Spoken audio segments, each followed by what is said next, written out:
सोने की गुड़िया।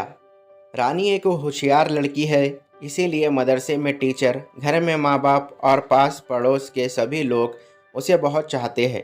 रानी के पिताजी कभी उसे पैसे भी दिया करते थे। वो उन पैसों को फिजूल खर्च करने के बजाय जमा कर लिया करती थी। उसे खिलौनों से बहुत प्यार था। उसकी ख्वाहिश थी कि वो चाबी से चलने वाला हवाई जहाज़ खरीदे। रानी के मदरसे के सामने एक नीम का पेड़ था। एक दिन उसे देखा कि एक शख्स उस पेड़ के नीचे लकड़ी से बने खिलौनों की दुकान लगाए बैठा है। उन खूबसूरत खिलौनों में हाथी, बंदर, शेर वगैरह भी थे। रानी स्कूल से आते जाते वो खिलौने देखती और दिल ही दिल में खुश होती।